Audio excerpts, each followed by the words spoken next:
John, if the design was amended in line with the community group's design, where would those costs lie? So, I mean, the easy answer to say is it would lie with the government NZTA, but they may well wish to have a discussion with council around that if there was strong council support for that alternative. But at the moment, it's, as you know, it's an NZTA project fully funded by NZTA. So that would be the starting point.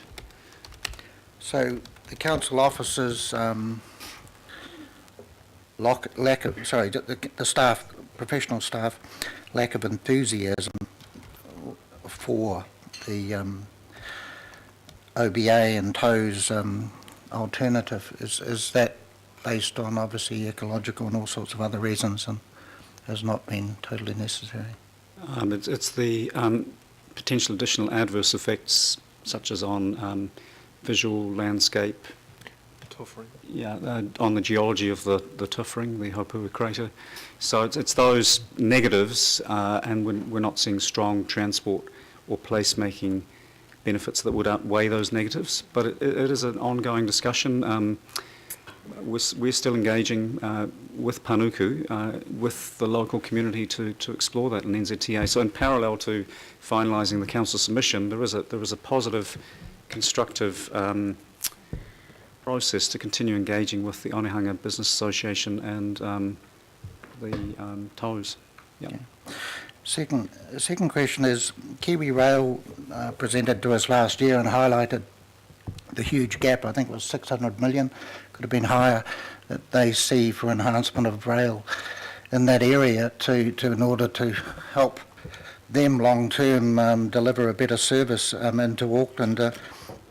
No doubt they're doing their own submissions, etc. Have we been supportive of Kiwi Rail's proposals or to try and improve things there? Because they sort of indicated to us that that was their biggest challenge in Auckland, was actually improving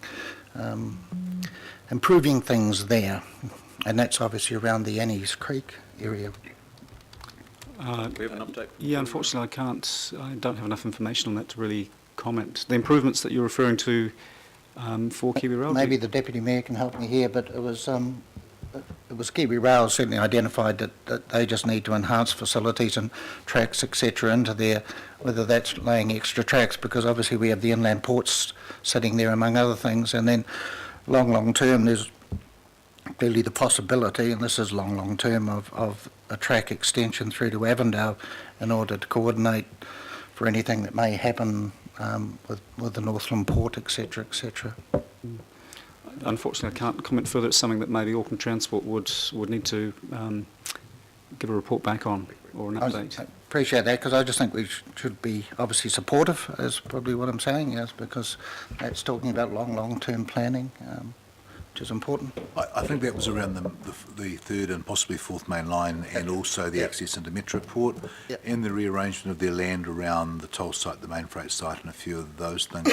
There's nothing I see in this design that, and a lot of it's at that sort of 2D level still, that would impede that, and we certainly are, and Auckland Transport, supportive of Kiwi Rail, because we need to enable Metro Rail to flow and also get the freight task done, and they are not compatible with constant growth in both of them on the same track. So but that's a longer game. It was the third line, yeah. Thank you, Councillor. Councillor Mickley. Yes, I'd just like to make some comments if I can, Mr. Chairman. It's interesting, having dealt with the enormous projected infrastructure costs that we are faced with into the future, that we are now dealing with this east-west link, which I have to say, being frank, has never really been strategically justified, certainly not due the priority it has been given. But nevertheless, it was included in the Auckland plan, along with the CRL and along with rail to the airport. And its political importance, rather than its strategic importance or justification, was reinforced by the former Prime Minister as a condition for supporting the CRL, that there must be sign up to the East-West link. And the problem with the East-West link, due to very successful lobbying, it had a catchy name long before it had an alignment and long before it had any sort of justification or business case. But there we are. I was appointed to this working party, and I confess I have had other commitments and not attended. And part of that, I confess also, is that I was absolutely gutted over the Christmas holiday period before we started our work that AT and NZTA, as part of this project, had removed the Nielsen Street overbridge at Onehunga, thereby blocking more or less permanently any option for a linkage from Onehunga through Mangere to the airport. Anyway, be that as it may, there are other concerns that have come up. To be honest with you, given it was inevitable and going to be pushed through anyway, I haven't expended energy on it. But the more I've seen, and I have been briefed by officers on it, the more I see and hear about it, the more of a mess it's likely to be. And I do really think we need to look at the alternative options. To be honest, we come back to the original justification. The only commercial justification really is for the shareholders in the Port of Tauranga Inland Port. It's essentially a gift from the ratepayers of Auckland to those people. But in terms of the environmental impacts, they seem to be major, and whether we can keep on doing that to the Manukau Harbour in the 21st century is something that we really need to think long and hard about. So I'm quite happy to rejoin activities because it'll be on my conscience if it turns out to be a complete mess, and maybe we can try and improve things. Thank you. Thank you, Councillor. Councillor Denise. Thanks. I'm just going to add, I was remiss by not, sorry, my apologies, IMSB member Tau Hinari for your involvement in that working party as well, and my apologies for that. I'd also like to underscore your comments earlier, John, about the constructive dialogue with the Onehunga Business Association and the Onehunga Enhancement Society, and specifically their dialogue with Panuku Development Auckland, given that this particular area is in our top transform category. There is definitely a robust discussion going around, and of course the implications of this transport project for that transform categorisation. My question for you is around, and you've raised it already, around that extension of submissions. So can you just clarify, because I've read the letter from the legal rep. Is there in fact power that can be granted to accept late submissions, or is it that it's thought there could be? Yeah, he does mention, Gerald Lanning from Simpson Grierson has attached to the report, that it's untested, and so I guess what he's saying is there's legal arguments either way as to whether the Board of Inquiry is able to use Section 37 of the RMA to allow for late submissions, but he's noting that boards of inquiry have used Section 37 to do that in the past.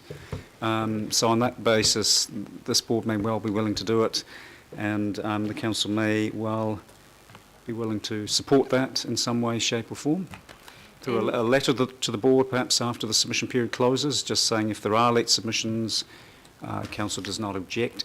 The only caution there would be the later the submissions are allowed, the less time, because there is a statutory clock ticking. The Board of Inquiry has to finish its business by a certain date. So if there are some comprehensive late submissions accepted, it doesn't give other parties a decent chance to look at them before we're into hearings. So there's just a bit of a caution around that, but it wouldn't You're either cutting into submitters' time or cutting into the board's time. It starts cutting into the board's time, yep, and the time that other submitters will have to prepare to respond to these late submissions.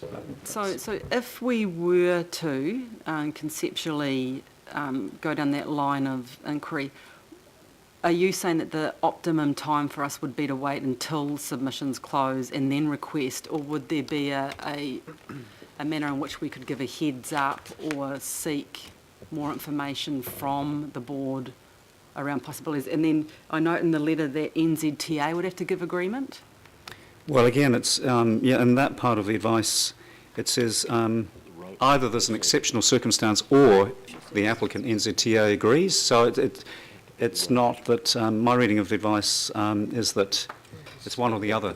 So NZTA doesn't necessarily have to agree if there's an exceptional circumstance.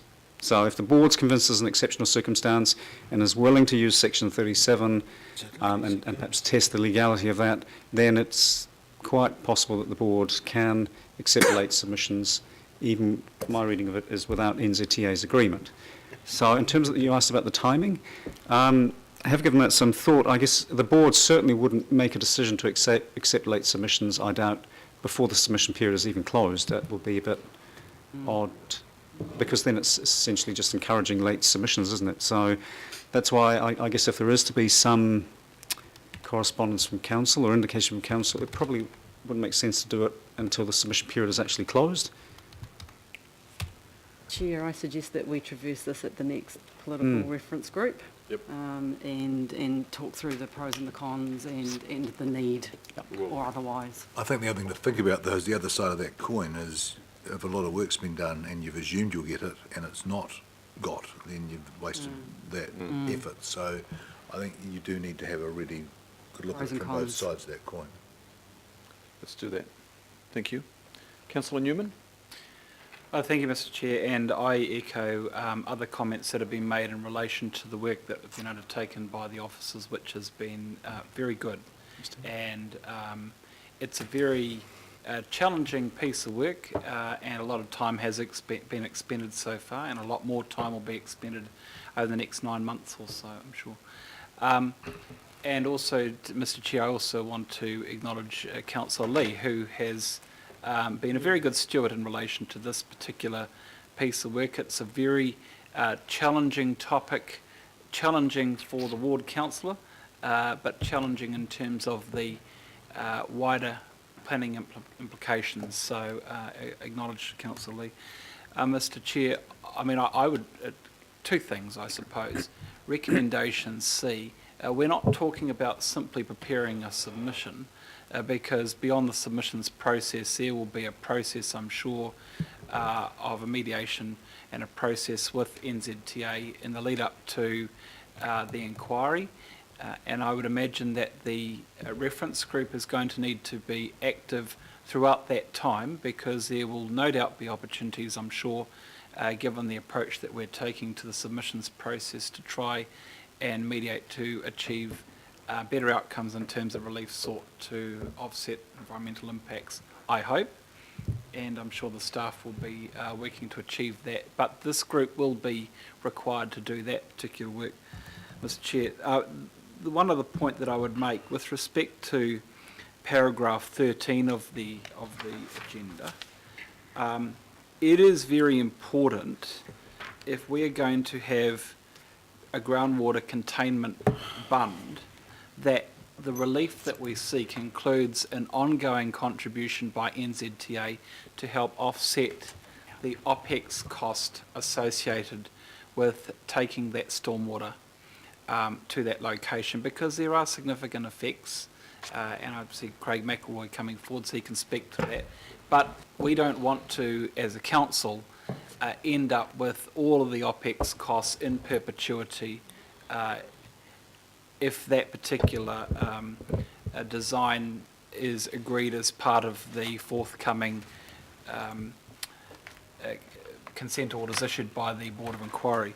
The second point that I would make, and it's the last sentence in paragraph 13, concern has been raised regarding the manner in which the works will be conducted, particularly with respect to dredging of the Mangere Inlet.